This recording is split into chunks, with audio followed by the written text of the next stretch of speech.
Innal hamdalillah nahmaduhu wa nasta'inuhu wa nastaghfiruh wa na'udzu billahi min shururi anfusina wa min sayyiati a'malina may yahdihillahu fala mudhillalah wa may yudlil fala hadiyalah. Asyhadu an la ilaha illallah pegang aja ya.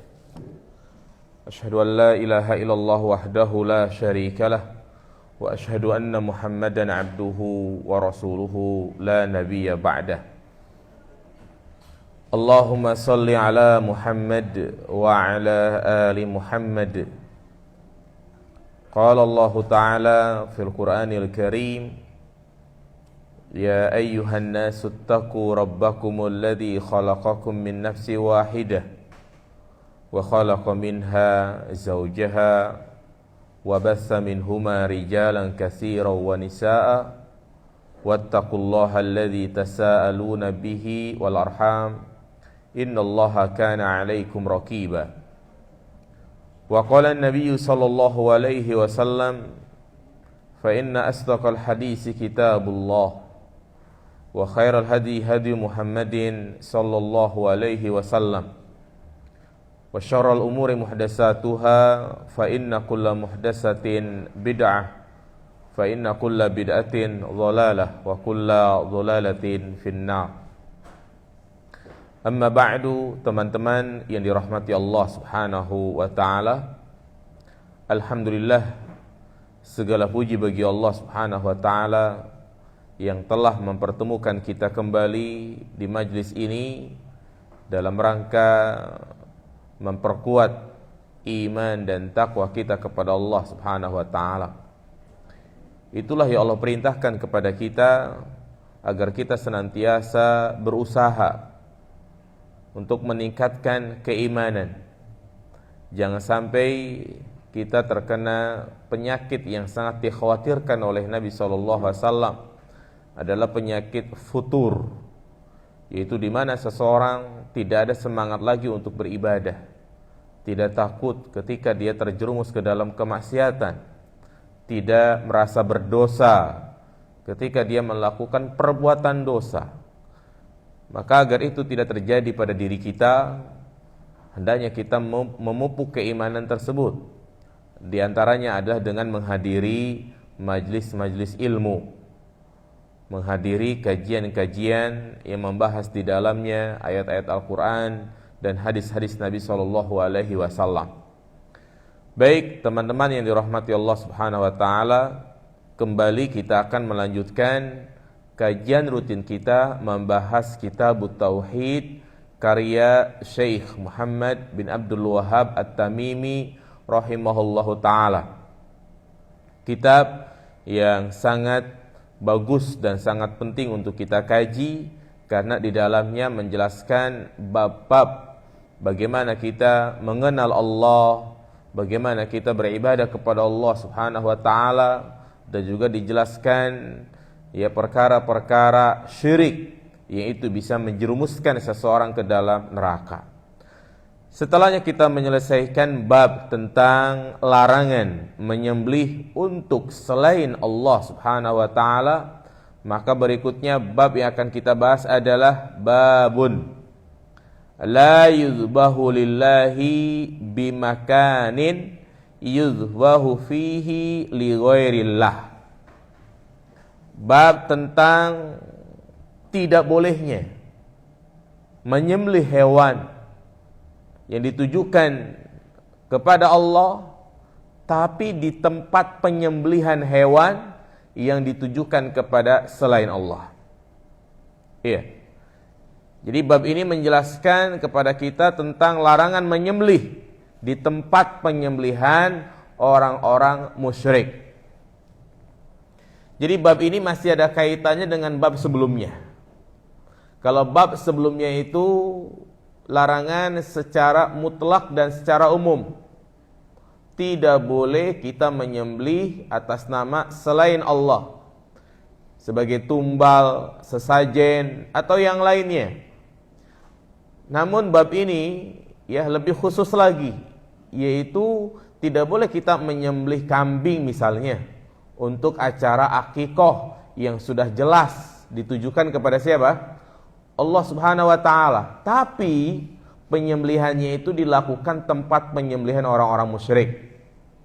Contoh misalnya menyembelih kambingnya itu di tempat-tempat keramat, ya, tempat orang naruh sesajen, atau di tempat orang yang mengadakan tumbal, maka ini tidak diperbolehkan. Kenapa? Karena ini bisa menjurus kepada kesyirikan. Ya, karenanya mu'alif ingin menjelaskan kepada kita bahwasanya yang Allah larang itu bukan hanya menyembelih untuk selain Allah, tapi Allah juga melarang perbuatan-perbuatan yang asalnya itu halal, tapi jika itu menjerumuskan kepada perbuatan yang haram, maka juga diharamkan. Ya, ada kaidah penting dalam kaidah fikih disebutkan al-wasail laha ahkamul maqasid. Jadi suatu perbuatan itu sama hukumnya dengan tujuannya. Demikian pula ada kaidah sadduz dzara'i', yaitu menutup pintu yang menyebabkan terjadinya maksiat. Iya. Seperti misalnya Allah Subhanahu wa taala melarang kita untuk melakukan perzinahan. Zina haram. Allah tegaskan di dalam Al-Qur'an, wala taqrabuz zina, janganlah kalian mendekati zina. Ternyata dalam ayat ini Allah tidak langsung mengatakan janganlah kalian berzina. Tapi ayat ini berbunyi bagaimana? Janganlah kalian mendekati zina. Mendekati saja tidak boleh, apalagi melakukannya. Menunjukkan kepada kita bahwasanya Allah tidak hanya melarang berzina, tapi melarang perbuatan-perbuatan yang bisa menjurus kepada apa? Perzinahan. Seperti misalnya berdua-duaan di satu ruangan, chattingan dengan lawan jenis tanpa ada kebutuhan, ya. Kemudian juga pegangan tangan, semua itu haram. Karena itu menjadi muqaddimah, pendahulu-pendahulu terjadinya apa? Perzinahan.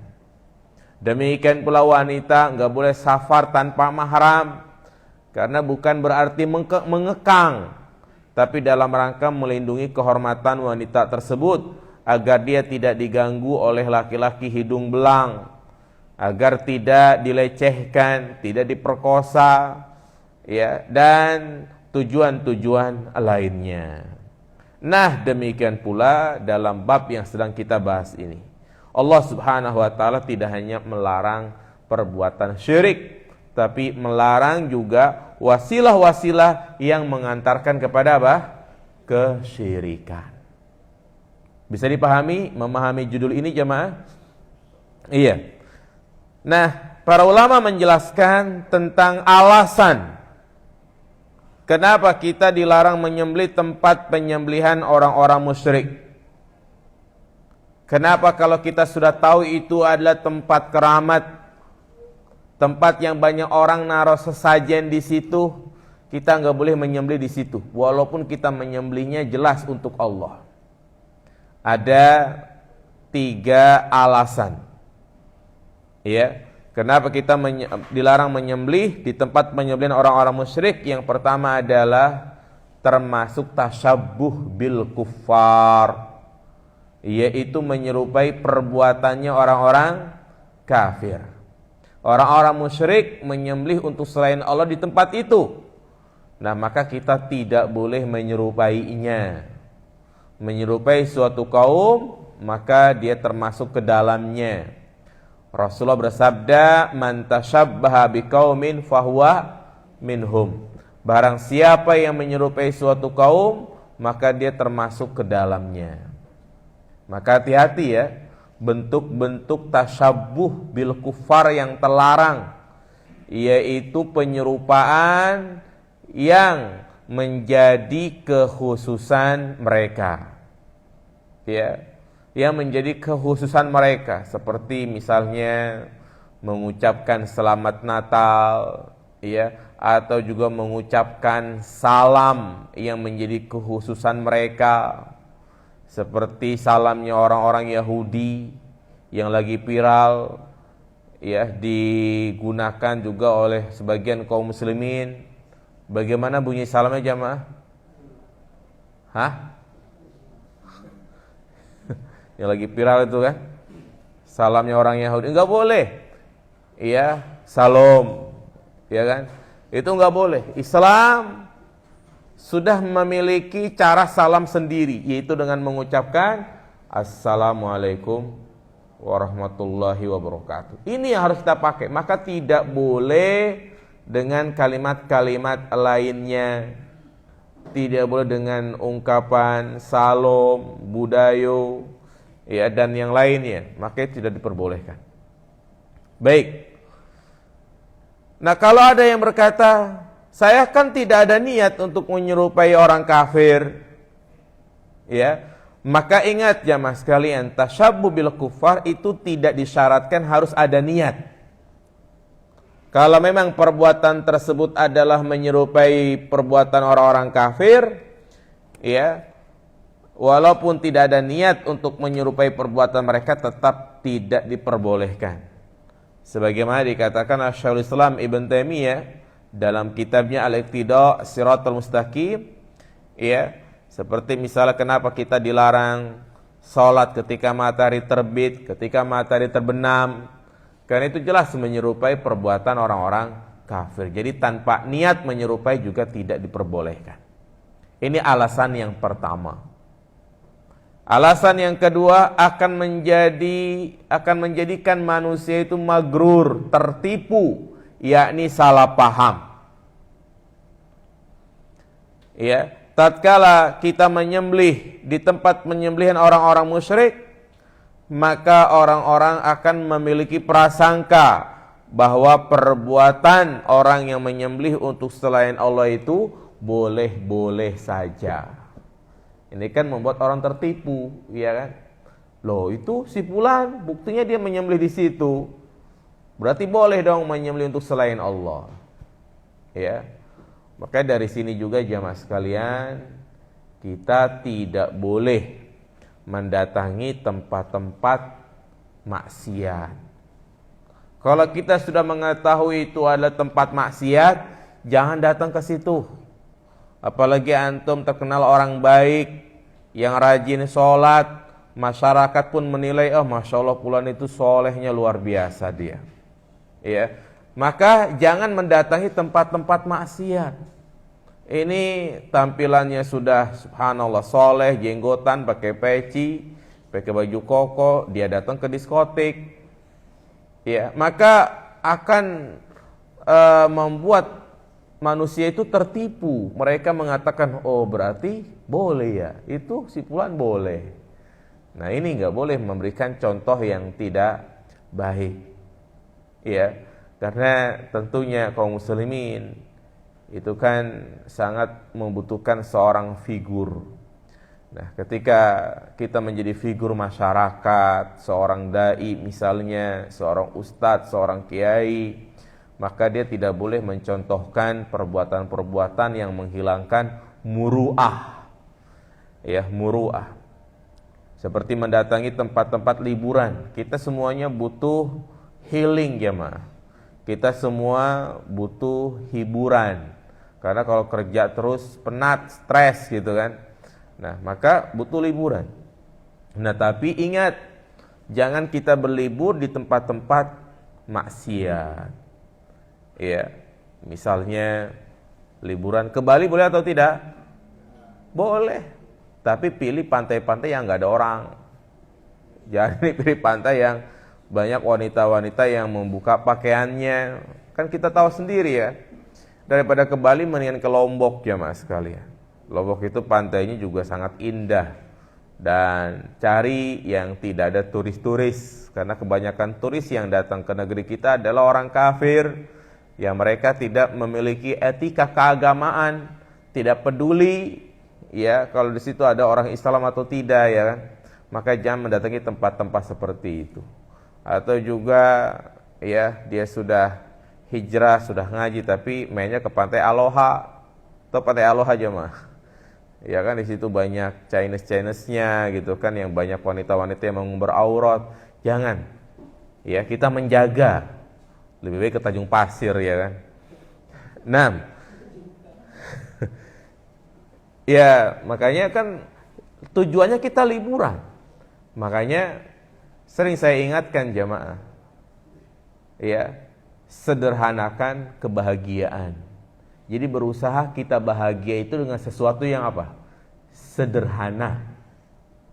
Ya, bahagia dengan sesuatu yang sederhana. Ajak istri, anak jalan-jalan keliling Ariana, udah bahagia. Alhamdulillah. Cuma beli somai doang, ya kan. Daripada kita jalan-jalan jauh ke luar negeri tapi ujung-ujungnya nggak bahagia.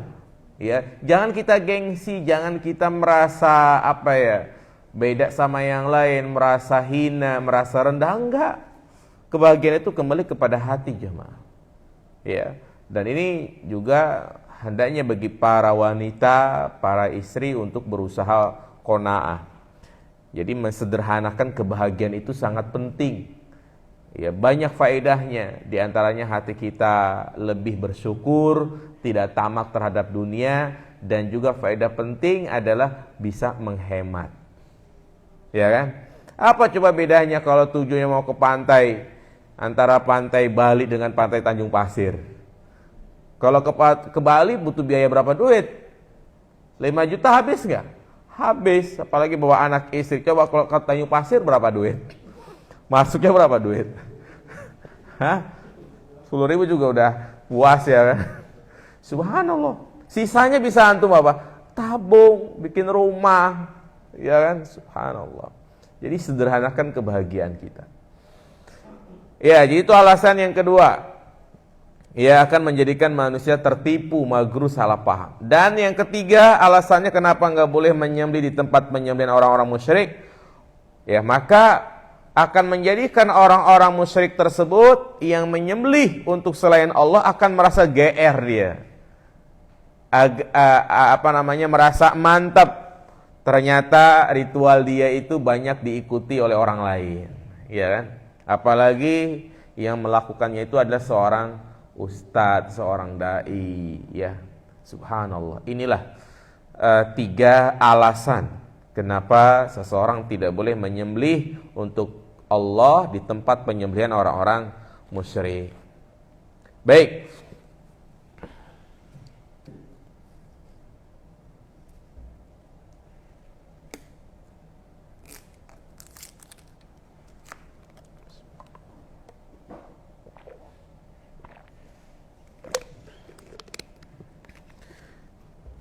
Ya, berikutnya kita akan memasuki dalil, yaitu dalil-dalil yang dibawakan oleh pengarang tentang larangan menyembelih di tempat penyembelihan orang-orang musyrik. Dalil yang pertama, beliau membawakan surat At-Taubah ayat 107 dan 108. Bisa dilihat suratnya. Ya, yang ada aplikasi Al-Qur'an silahkan dibuka. Surat At-Taubah ayat 107 dan 108 ini mengisahkan kepada kita tentang sebuah masjid yang dibangun oleh orang-orang munafik dalam rangka untuk menyaingi masjid yang dibangun oleh kaum muslimin. Yang masjid tersebut dinamakan masjid apa? Masjid Diror. Jadi kisah yang Allah sebutkan tentang masjid Diror yaitu ada di dalam Al-Quran, surat At-Taubah ayat 107 sampai 108. Nah, nanti ada kaitannya dengan bab yang sedang kita bahas. Allah berfirman, "Walladzina ittakhadhu masjidan dirara wa kufran wa tafriqan bainal mu'minin wa irsadan liman haraballaha wa rasulahu min qabl." Dan orang-orang, yakni orang-orang munafik, yang mereka membangun masjid untuk menimpakan bahaya bagi kaum muslimin, wa kufran, dan sebagai bentuk kekufuran, wa tafriqan bainal mu'minin, dan juga mereka membangun masjid dalam rangka untuk memecah belah barisan kaum muslimin, wa irsadan liman haraballahu wa rasulah min qabl, dan sebagai tempat untuk mengintai bagi orang-orang yang memerangi Allah dan Rasulnya dari dahulu kala. Wala yahlifunna in aradna illal husna, mereka bersumpah di hadapan Nabi, kami tidak menghendaki kecuali kebaikan. Yakni orang-orang munafik mengatakan kami tidak membangun masjid tersebut kecuali dalam rangka untuk kebaikan. Tapi Allah bantah mereka, wallahu yashhadu innahum lakadzibun. Allah memberikan persaksian bahwasanya mereka itu adalah pendusta. Jadi mereka bersumpah ya agar Rasulullah tertipu dengan apa yang menjadi tujuannya. Maka Allah pun mengatakan kepada kaum muslimin, khususnya kepada Nabi SAW, la taqum fihi abada, janganlah engkau sholat di sana selamanya. Jangan. La masjidun ussisa ala taqwa min awwali yaumin ahaqqu an taquma fihi. Justru masjid yang dibangun di atas ketakwaan, yaitu Masjid Quba, ya, sejak hari pertama dibangun itu lebih berhak engkau mendirikan sholat di dalamnya. Ya, fihi rijalun yuhibbuna ayyatatahharu wallahu yuhibbul mutatahhirin. Terdapat di dalamnya orang-orang yang mencintai, menyenangi kebersihan, dan Allah mencintai orang-orang yang menjaga kesucian. Ya, ini adalah dalil dari Al-Quran yang disampaikan oleh pengarang tentang larangan menyembelih ya binatang di tempat penyembelihan orang-orang musyrik. Lalu apa kesesuaian ayat ini dengan bab yang sedang kita bahas? Ada enggak dalam ayat ini disebut tentang menyembelih? Tidak ada. Nah, ini penting bagi kita untuk memahami sisi pendalilan. Iya, makanya pentingnya kita membahas kitab tauhid ini, ya terutama harus bersama seorang ustadz agar kita tahu sisi pendalilan. Ya, karena kita apa kaitannya Masjid Diro dengan menyembelih? Enggak ada kaitannya, ya kan? Nah, ternyata ya kesesuaian bab yang sedang kita bahas dengan ayat ini adalah dari sisi kias. Dari sisi kias. Kias itu adalah menyamakan antara satu hukum dengan hukum yang lain. Artinya, apabila kita dilarang sholat di masjid yang dibangun oleh siapa tadi? Oleh orang-orang munafik, yaitu akan membuat manusia tertipu. Tuh, si fulan aja boleh sholat di tempat orang munafik. Nah, kalau begitu kita juga dilarang menyembelih untuk Allah di tempat penyembelihan orang-orang musyrik. Disebut namanya apa ini? Kias. Jelas jamaah? Sekali lagi, kita dilarang sholat di masjid yang dibangun oleh orang-orang munafik, maka demikian pula kita dilarang menyembelih di tempat penyembelihan orang-orang musyrik. Iya. Jadi itu kesesuaian bab dengan ayat. Nah, di sini kita akan jelaskan tentang kisah pembangunan Masjid Diror yang dibangun oleh orang-orang munafik. Siapakah orang munafik itu jamaah? Ketahuilah, musuh Islam itu bukan hanya berasal dari eksternal, tapi musuh Islam juga berasal dari internal, dari tubuh kaum muslimin itu sendiri. Musuh Islam dari luar adalah Yahudi, Nasrani, orang-orang musyrikin Arab, yang jelas penentangan mereka terhadap Islam dan dakwah tauhid. Tapi ternyata ada musuh Islam yang berbahaya, disebut namanya musuh dalam selimut. Bahkan mereka ini lebih parah jamaah sekalian daripada orang-orang musyrikin, daripada orang-orang Yahudi, orang-orang Nasrani. Kenapa? Karena mereka jelas, ya kan? Misalnya mereka menghina kita, jelas. Tapi kalau itu dilakukan oleh orang Islam itu sendiri, nah ini membuat orang banyak tertipu. Itulah disebut namanya munafik. munafik. Ya, tokoh yang terkenal adalah siapa? Abdullah bin Ubay bin Salul. Iya. Dan juga jamaah sekalian, orang-orang munafik itu bukan hanya ada di zaman Nabi. Di setiap generasi pun ada. Di setiap generasi pun ada. Di zaman kita ada nggak ada? Contoh nih ya. Kalau yang menghinakan Al-Quran seperti yang sempat viral gitu kan, seorang kafir yang menghina surat Al-Maidah ayat berapa itu waktu itu yang sempat ramai itu? Ayat 51. Jelas dia kafir, bukan Islam. Nah, tetapi sekarang kalau ada yang mengotak-atik Al-Quran dan itu di orang Islam itu sendiri, maka itu akan menjadi subhat, membuat orang tertipu. Masih ingat beberapa tahun lalu tentang adanya seorang doktor yang menulis disertasinya bahwasanya zina itu halal. Apakah dia dipenjarakan jamaah? Penjarain enggak? Enggak. Karena apa? Karena dia seorang muslim.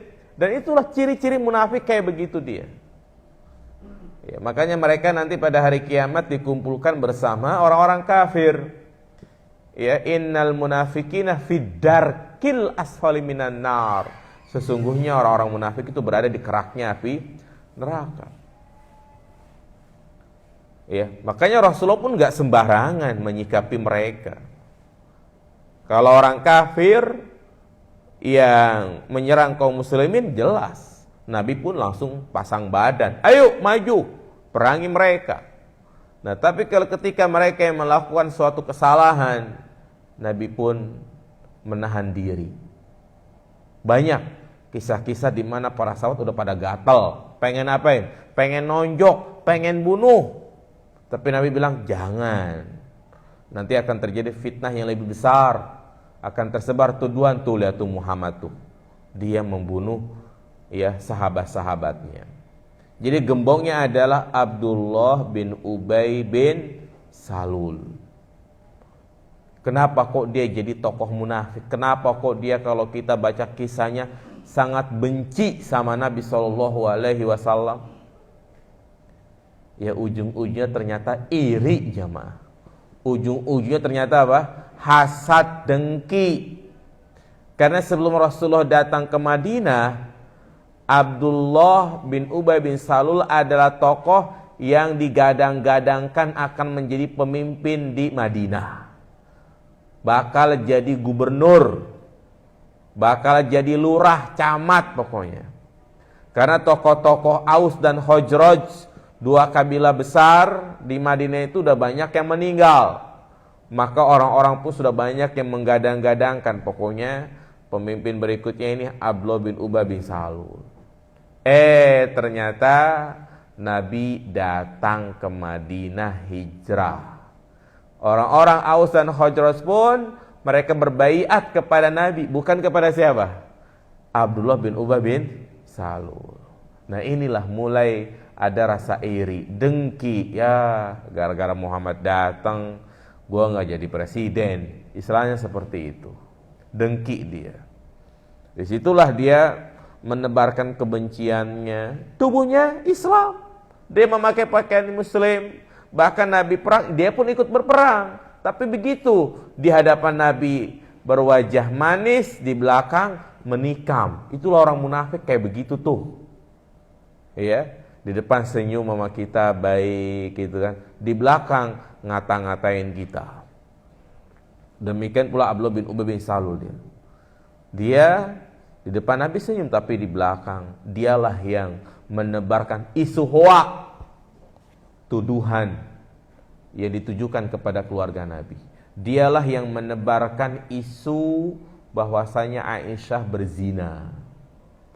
Ketika Nabi pulang dari perang Bani Mustalik, mampir di suatu tempat istirahat, Aisyah punya hajat. Nah, selesai hajat, udah nggak ada rombongan yang manggul tandu karena mungkin Aisyah masih ringan, merasa Aisyah itu sudah masuk ke dalam. Aisyah sendirian. Maka ada seorang sahabat yang mulia namanya Sofyan al-Mu'attal yang dia ditugaskan oleh Nabi untuk menyisir Ya, pokoknya dia paling belakang deh untuk mengawasi pasukan kaum muslimin. Mungkin ada tamengnya yang jatuh, pedangnya yang jatuh, ya kan. Nah, dia mendapati Aisyah seorang diri, maka dipersilahkan naik ke kendaraan berjalan. Nah, melihat kejadian seperti itu, maka disebarkanlah oleh Abdullah bin Ubay bin Salul bahwa Aisyah berzina. Itu lagi jalan pulang. Bahkan sesampainya di Madinah, Nabi, ternyata berita itu sudah tersebar kemana-mana.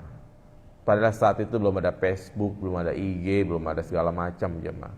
Tapi cepat banget tuh berita. Subhanallah. Ternyata yang nebarkan itu. Nah, karena ulah Abdullah bin Ubay bin Salul ini, kaum muslimin yang berangkat dari Madinah menuju medan Uhud 1000 orang, 300 orang kagak jadi balik pulang. Gara-gara nih orang jemaah. Sampai-sampai 700 orang ini bilang, ya Rasulullah, sebelum kita memerangi orang-orang kafir Quraisy, kita perangi dulu tuh 300 orang itu tuh. Kata Nabi, jangan biarin. Ya. Jadi tipu daya mereka luar biasa. Nah, di antara fitnah mereka yang ada di zaman Nabi SAW, yaitu mereka membangun masjid diror. Yaitu mereka membangun masjid tetapi tujuannya untuk membahayakan kaum muslimin. Iya. Siapakah penggagas dari pembangunan masjid tersebut? Yaitu Abu Amir Ar-Rahib. Abu Amir Ar-Rahib. Ini juga sama orang munafik juga dia. Tapi kaum muslimin menyebutnya Abu Amir Al-Fasik. Ar-Rahib artinya ahlu ibadah. Fasik adalah orang yang fasik. Dia menulis surat kepada Raja Heraklius, penguasa Romawi yang memusuhi Islam, ya, dan ingin menyerang kaum muslimin. Jadi orang-orang munafik kan sedikit saat itu. Mereka pun selalu mencari kesempatan, mencari simpatisan, mencari dukungan. Nah, dia tahu nih, Raja Romawi yang memiliki pasukan besar, ya, mereka juga ingin menyerang kaum muslimin. Maka ini dijadikan sebagai kesempatan. Makanya negara-negara kan, kalau dia punya musuh dengan negara lain, biasa mencari apa namanya? Koalisi, ya kan? Koalisi. Karena dia kalau nyerang negara itu ya nggak bisa, ya. Jadi misalnya antar negara ini bermusuhan, seperti misalnya ya negara Saudi, ya kan, sama orang-orang Syiah yang ada di Yaman, yaitu Houthi, ya, maka mencari sekutu, koalisi. Nah, demikian pula orang-orang munafik di sini. Orang-orang munafik, ya, dalam rangka untuk mencidrai atau juga melampiaskan ketidaksukaannya kepada kaum muslimin, mereka pun bekerja sama dengan penguasa Romawi. Maka ya, ini memberikan faedah kepada kita bahwasanya bersikap loyalitas kepada orang kafir itu merupakan sifat kemunafikan. Ya, bersikap loyalitas kepada orang kafir adalah sifat kemunafikan, sebagaimana orang-orang munafik mereka bersikap loyalitas kepada orang-orang Romawi. Nah, ternyata mereka memiliki 4 tujuan. Jadi membangun masjid itu ada 4 tujuan yang Allah sebutkan dalam ayat ini. Apa yang pertama? Diraran, yaitu mereka membangun masjid dalam rangka untuk membahayakan kaum muslimin. Ya. Padahal sudah ada masjid di situ, namanya masjid apa? Masjid Quba. Kemudian yang kedua kufran, kata Allah, sebagai bentuk kekufuran kepada Allah Subhanahu wa taala. Kemudian yang ketiga tafriq bainal mu'minin, untuk memecah belah barisan kaum muslimin. Ya, yang tadinya orang-orang pada sholat di Masjid Quba 10 shaf, karena dibangun masjid akhirnya ya berkurang jamaahnya. Ya, ini memecah belah kaum muslimin. Ya. Dan yang keempat adalah al-irsad, yaitu sebagai tempat untuk mengintai bagi orang-orang yang memusuhi Allah dan Rasulnya. Yang dimaksud di sini adalah orang-orang Romawi. Mungkin istilahnya adalah pangkalan perangnya gitu kan. Jadi Masjid Dirar itu mereka bangun ya untuk tempat mengintai, ya tempat mengintai apa yang dilakukan oleh kaum muslimin. Jadi itu 4 tujuan jemaah. 4 tujuan yang Allah jelaskan kepada Nabi kita Muhammad sallallahu alaihi wasallam. Kenapa Allah menyampaikan 4 alasan ini? Karena Rasulullah tertipu dengan apa yang mereka sampaikan. Ya. Mereka bersumpah di hadapan Nabi ketika mau bangun masjid. Apa kata mereka? In aradna illal husna. Mereka bersumpah, demi Allah, kami itu membangun tidak menghendaki kecuali apa? Kebaikan. Ini mereka. Iya. Demikianlah orang-orang munafik. Mereka itu kerjanya suka sumpah palsu mereka. Kalau bersumpah bohong. Nah, dan memang ini juga memberikan faedah kepada kita jemaah sekalian. Banyak orang yang membuat suatu kerusakan tapi mengaku berbuat apa? Kebaikan. Ya. Seperti orang-orang yang selalu membubarkan kajian-kajian sunnah, kajian-kajian tauhid. Apa yang mereka gembor-gemborkan? Kami cinta NKRI, ya kan? Kami cinta NKRI, kami menjaga persatuan. Ini cuman ya omong kosong gitu kan. Ini sama seperti orang-orang munafik. Ya, mereka ingin membuat suatu kerusakan, tapi mereka bersumpah menyatakan yang kami lakukan tiada lain untuk apa? Kebaikan. Nah, karena mereka bersumpah, Nabi pun percaya. Bahkan Nabi sudah bilang, insya Allah nanti kami akan datang. Karena Nabi itu saat itu mau perang Tabuk, dapat undangan peresmian mungkin gitu kan. Nabi bilang, iya nanti kami akan datang. Ini menjadi bukti bahwasanya Nabi itu manusia biasa, tidak mengetahui hati orang lain. Nabi nggak tahu kalau dia lagi diapain ini, lagi dibohongin ya. Makanya turun ayat ini menjelaskan kepada Nabi SAW. Nah, makanya Allah katakan, wallahu yashhadu innahum lakadzibun. Ya Muhammad, mereka itu tujuan membangun tadi 4 itu. Ya, mereka itu bohong. Subhanallah. Nabi baru tahu ternyata tujuan mereka adalah jahat. Apa yang dilakukan oleh Nabi? Nabi pun mengutus 2 sahabatnya, yaitu Malik bin Ad-Duhsyu dan Ma'in bin Adi, untuk membakar masjid tersebut. Nabi menyuruh bakar tuh masjid itu. Ya, bahkan Nabi pun dipesan, la takum fihi abada, jangan kau dirikan sholat di situ. Ya, kalau mau diriin sholat di Masjid Kuba. Tahu Masjid Kuba jemaah? Perang sono enggak? Mudah-mudahan antum bisa ke sana ya. Nah, Masjid Kuba adanya di Mekah atau di Riyadh? Di mana jemaah? Hah? Di Madinah. Kira nggak pada tahu. Masjid pertama kali dibangun oleh Nabi Shallallahu Alaihi Wasallam. Jadi masjid yang pertama kali dibangun itu bukan Masjid Nabawi ya, tapi Masjid Kuba. Iya, Nabi dilarang sholat di sana, jangan, akan menjadi fitnah nanti. Nah, maka Nabi pun memerintahkan 2 orang untuk membakar masjid tersebut. Iya, inilah awal pertama masjid dibakar. Kenapa? Sebenarnya bukan untuk menghinakan masjid, tapi tujuan mereka membangun masjid itu adalah untuk memecah belah kaum muslimin. Ya. Maka ini praktek pemerintah dalam menegakkan al-amru bil ma'ruf wa nahyu 'anil munkar. Subhanallah, bagaimana Nabi sosok pemimpin yang dengan kewenangannya itu dia tegakkan al-amru bil ma'ruf wa nahyu 'anil munkar. Ya. Setiap kemungkaran dia basmi dengan tangannya. Subhanallah. Makanya ketika terjadi Fatu Mekah, didapati banyak berhala-berhala ada di sekitaran Ka'bah. Demikian pula di tempat-tempat di kota Taif, di sini di sana banyak berhala-berhala.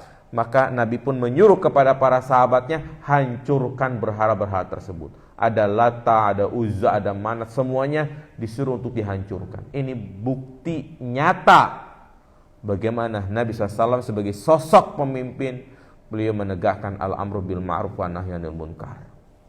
Ya, karena pemimpinlah yang memiliki kekuatan, yang memiliki kemampuan, maka wajib bagi pemimpin untuk tidak memberikan izin pembangunan diskotik, dugem, tempat-tempat maksiat.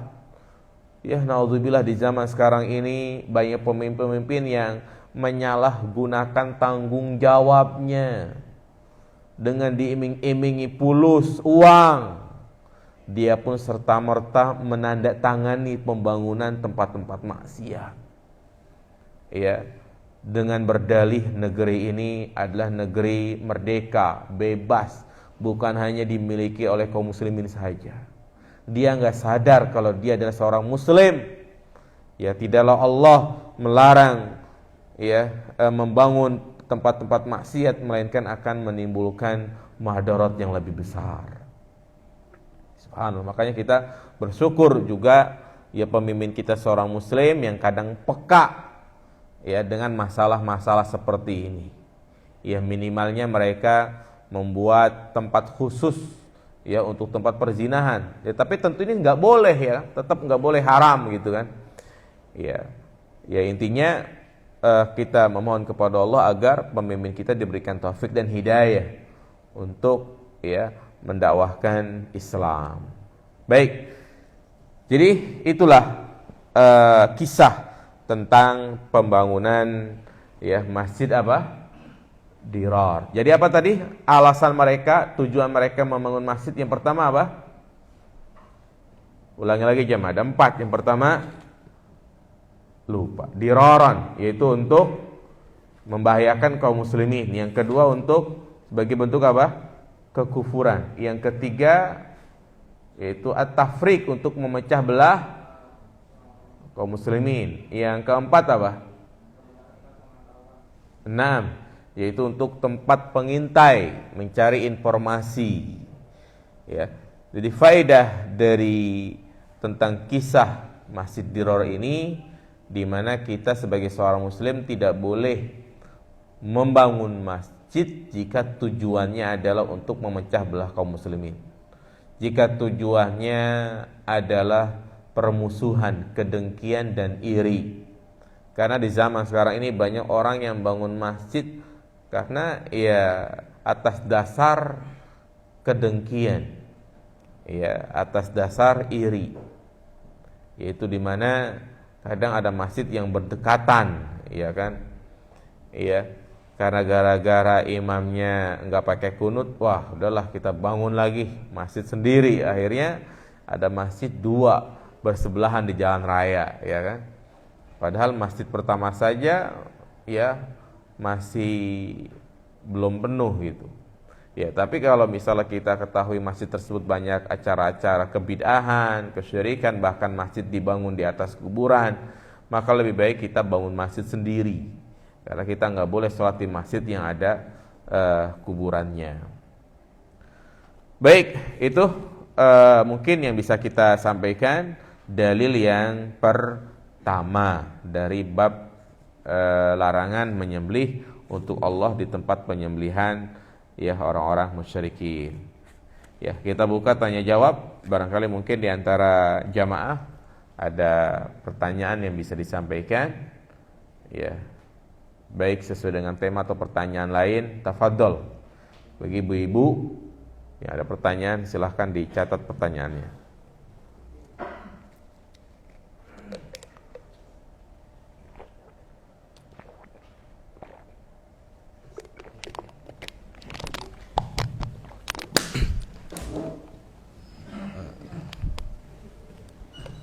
Assalamualaikum warahmatullahi wabarakatuh. Assalamualaikum.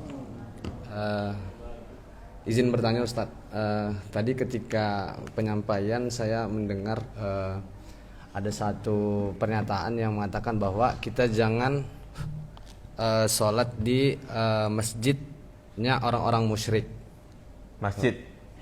Ya, masjid. Nah, Pertanyaan saya, apa hukumnya ketika realitanya, contohnya saya ke suatu daerah yang belum pernah saya datangin, yang belum pernah saya datangin, tapi di satu sisi saya tidak tahu bahwa masjid tersebut adalah masjidnya orang-orang musyrik. Apa hukumnya ketika saya sudah melaksanakan sholat di tempat tersebut? Oh maaf, orang-orang munafik, Ustaz. Orang munafik ya. Ya, orang-orang munafik. Apa hukumnya ketika saya sholat di tempat tersebut, tapi dalam nyatanya itu, dalam realnya itu merupakan tempat-tempatnya orang-orang munafik. Nah, terima kasih, untuk Ustaz. mengetahui dan menilai itu adalah masjid orang munafik dari mana? Itu yang jadi pertanyaan, Ustaz. Hah? Itu yang jadi pertanyaan saya. Nah itu dia, ya kan? Nah maka dari ayat yang sedang kita bahas ini, ya kita juga tidak diperbolehkan ya untuk memponis suatu masjid dikatakan masjid dirar, karena pada asalnya masjid-masjid yang ada di muka bumi ini, khususnya di negeri kita, adalah masjid yang dibangun di atas ketakwaan. Makanya lihat di sini, Rasulullah Shallallahu Alaihi Wasallam ketika diundang untuk sholat di situ, mau hadir nggak dia? Mau hadir. Ini sebagai bukti bahwasanya Rasulullah menghukumi secara zahir kalau itu adalah masjid kaum muslimin. Barulah Allah menyatakan. Berarti yang menyatakan ini bukan Nabi, tapi langsung wahyu dari Allah Subhanahu wa Ta'ala. Nah demikian pula pada asalnya kita boleh sholat di semua masjid yang ada di negeri kita, mau itu masjid yang dibangun oleh Muhammadiyah atau dibangun oleh ya organisasi NU misalnya, maka kita sholat di situ nggak apa-apa. Ya, selama yang pertama ya masjid tersebut tidak ada kuburannya, ya. Terus juga masjid yang kalau kita sholat di situ ya tidak menimbulkan fitnah. Kadang ada masjid kalau kita di situ ya kita beda sendiri, bahkan kita pergi dipel mungkin bekas tempat kita. Nah kayak gitu kan, ya gimana, kita malu sendiri ya. Nah jadi intinya nggak boleh kita sembarangan memponis oh ini masjid munafik. Nah jadi untuk mengetahuinya ya nggak ada, artinya kita menghukumi secara zahir saja. Walaupun misalnya dari sisi ada perbedaan masalah fikih ya tentang hukum sholat di masjid yang imamnya itu baca kunut, misal nggak apa-apa kita sholat di belakangnya. Wallahu a'lam. Seperti itu. Ustaz, ya, izin bertanya Ustaz. Baik, melanjutkan pertanyaan dari teman kita. Jadi gini Ustaz, ketika pernah ada gubernur yang kontroversi ya, yang notabene-nya orang kafir, ya. Dan di masa pemerintahan dia itu dia mendirikan masjid. Nah itu bagaimana Ustaz? Dan itu masjidnya saya pernah melewati itu di daerah Cengkareng kalau nggak salah. Memang masjidnya besar banget. Itu bagaimana Ustaz hukumnya? Iya. Baik, syukran.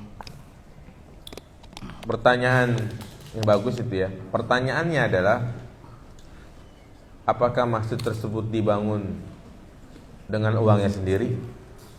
Itu kan program pemerintah, ya kan? Ya intinya walaupun dia yang meresmikan, ya hatta kalau masjid tersebut dibangun pakai uangnya orang kafir juga nggak masalah, boleh ya. Ya artinya tidak ada larangan. Yang penting ya masjid tersebut memang betul-betul dibangun untuk mengerjakan sholat. Iya, makanya kita sholat di masjid yang ada di Cengkareng atau disebut namanya masjid apa itu? Ya kita tahu lah gitu kan, yang pembangunan seperti itu bentuknya juga ya intinya boleh. Ya makanya dari sini juga boleh kita menerima sumbangan. Misalnya kita membangun masjid nih, kemudian ada non muslim ikut sumbang sih. Ya, jika tidak ada tujuan lain kecuali hanya memberikan sumbangan, maka boleh diterima, enggak masalah. Ya, loh kan kita enggak tahu dia duitnya halal atau haram. Ya, urusan itu mah urusan dia. Maka Rasulullah pun bermuamalah sama orang Yahudi, ya kan? Rasulullah menggadaikan baju besinya untuk bisa dipinjamkan makanan. Ini menjadi bukti bahwasanya boleh. Ya, boleh. Tapi tentunya ingat jemaah. Sekarang itu kalau kita perhatikan pemerintah di Indonesia, terutama para gubernur, mereka banyak yang berbangga-bangga dengan membangun masjid yang besar. Seperti misalnya masjid yang lagi viral itu di Bandung, Masjid Al-Jabar. Saya kemarin sempat ke sana itu, Masya Allah, itu masjid gede banget. Ya, gede dan juga indah, bagus, kelilingnya gunung-gunung gitu ya. Nah, kalau hanya sekedar kita datang ke sana, boleh. Pengen tahu misalnya wisata, nggak masalah. Yang nggak boleh itu dengan dia meyakini sholat di sana itu lebih baik dari 1000 kali sholat. Pokoknya ada keyakinan khusus lah itu yang tidak diperbolehkan. Jadi intinya boleh masjid yang dibangun oleh non Muslim jika tidak ada tujuan-tujuan yang mencelakai kaum muslimin. Wallahu a'lam. Ya. Ada dua pertanyaan. Nah. Bahwasanya tidak diperbolehkan seorang muslim itu untuk bahasanya apa ya, mendatangi masjid atau bahasanya tuh safar kecuali 3 masjid Ustadz. Ya. Kecuali 3 masjid, Al-Aqsa, Nabawi. Iya, Nabawi, sama satu lagi ya. Nah, yang keduanya itu benar Ustadz untuk hadis yang pertama, perihal 3 masjid itu.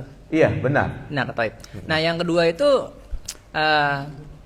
kan kita hidup di Indonesia ada 2 organisasi besar ya, Ustadz. Nah, pertanyaan saya kan biasanya untuk orang meninggal kan tahlil. Nah, kalau diundang jawabannya mohon maaf saya nggak tahlil, atau malam Jumat maaf saya nggak yasinan. Nah, dari pihak kita jatuhnya dari secara agama itu memang benar adanya atau tidak, Ustadz? Iya, nah, ahsan. Yang pertama, benar. Nabi melarang untuk melakukan safar ibadah kecuali di 3 masjid. Bunyi hadisnya itu, la tusaddur rihal illa ila salasati masajid. Tidak boleh bersungguh-sungguh melakukan perjalanan safar ibadah kecuali 3 masjid. Masjidil Haram, Masjid Nabawi, dan Masjidil Aqsa. Nah, hadis ini bukan berarti kita dilarang mendatangi masjid yang lain. Larangan mendatangi masjid-masjid yang lain dengan tujuan safar ke sana adalah menganggap jika sholat di masjid tersebut memiliki apa? Keutamaan. Memiliki keutamaan. Ya. Kalau kita sekedar datang ke sana, mungkin mampir, ya seperti misalnya orang-orang Tangerang biasanya pada datang ke masjid mana itu? Al-Azhar. Enggak masalah. Ya, habis sholat dia beli ketoprak, beli bakso, dia duduk-duduk di mana itu? Di tamannya. Ya, selama tidak ada keyakinan khusus di dalamnya maka boleh. Diperbolehkan. Itu maksud dari larangan tidak boleh safar kecuali 3 masjid. Karena kalau tidak boleh safar ini dipahami secara umum, berarti kita nggak boleh jalan-jalan dong. Ya kan? Sementara jalan-jalan diperbolehkan gitu. Itu maknanya. Kemudian yang kedua, benar. Ya, jadi kalau kita misalnya diundang di acara-acara yang bid'ah, maka kita sampaikan dengan bijak dan jelas. Mohon maaf Pak, untuk acara-acara seperti ini saya tidak ikut. Ya, sehingga kita harus membedakan antara muamalah dengan apa yang menjadi prinsip agama. Ya, kalau masalah muamalah, ngeronda, kemudian kita kumpul bersama tetangga, ada kegiatan-kegiatan sosial, bersihin got, silahkan. Bahkan sangat dianjurkan untuk bergabung ke dalamnya. Tapi kalau untuk acara-acara kebid'ahan, maka kita harus tegas. Mohon maaf Pak, untuk acara seperti ini saya tidak bisa ikut. Ya, karena keyakinan saya itu suatu hal yang tidak disyariatkan. Selesai. Walaupun dia mau ngomong sana sini segala macam, ya itu suatu hal yang pasti begitu kan. Tapi ya kita kantor dengan akhlak kita menjadi orang yang baik. Kita rajin ke masjid, berada di shop yang terdepan. Kalau ada yang sakit, kita berusaha untuk menjenguknya. Kalau ada yang butuh, kita bantu. Insya Allah mereka pun akan memandang kita. Maka selama kita banyak memberikan manfaat kepada orang lain, maka saat itu pula manusia akan memandang kita dengan derajat yang mulia. Jelas Pak? Cukup jamaah? Ada lagi? Silakan.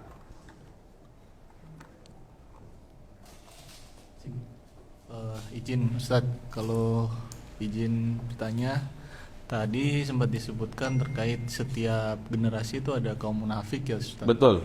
Nah itu bagaimana kita mendeteksi atau kita maksudnya tahu kaum munafik itu siapa, dan prasangka kita nanti kayak jadi suuzon gak sih Tat ke muslim gitu, maksudnya antara muslim gitu. Afwan, syukran. Iya, baik Ahsan. Jadi memang untuk memvonis orang itu munafik ini perkara berat Pak ya, perkara berat. Ya, tapi tidak ada salahnya kita mengetahui ciri-cirinya secara umum tentunya. Dan kalau kita sudah mengetahui ciri-cirinya, jangan dekat-dekat dan jangan membaca tulisan-tulisannya. Saya sebut saja misalnya kelompok-kelompok liberal, sekuler, yang tokoh-tokohnya itu ya banyak bermuncul di media-media, ya kan? Ya mereka selalu membuat statement yang kontradiksi. Banyak itu kan, bahkan mereka ya dijadikan sebagai tokoh ya. Saya nggak perlu sebut nama, yang penting contoh misalnya mengatakan ya membolehkan salam Yahudi, membolehkan mengucapkan selamat Natal, ya kan. Kemudian ungkapan-ungkapan ngapain sih uang dibuat haji yang harus ngantri, lebih baik disedekahkan. Banyak tuh statement-statement seperti itu kan. Nah maka wah ini orang udah nggak benar ya, karena mereka menggugurkan syariat Allah Subhanahu wa Ta'ala. Jadi untuk mengatakan orang ini munafik, fulan munafik, ini bukan urusan kita. Tapi kalau ciri-cirinya ada, maka hendaknya kita jauhin, jangan baca-baca lagi channel YouTube-nya, jangan dilihat ya kan, karena khawatir terkena apa? Subhat. Ya, baik, saya kira cukup demikian. Subhanakallahumma bihamdika asyhadu an la ilaha illa anta astaghfiruka wa atubu ilaik. Assalamualaikum warahmatullahi wabarakatuh.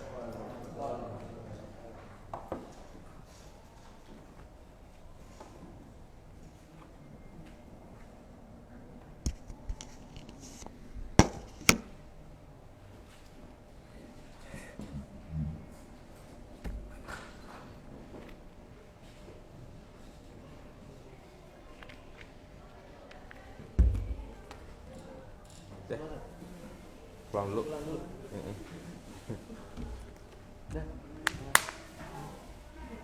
saya mau deh. Ya, duluan.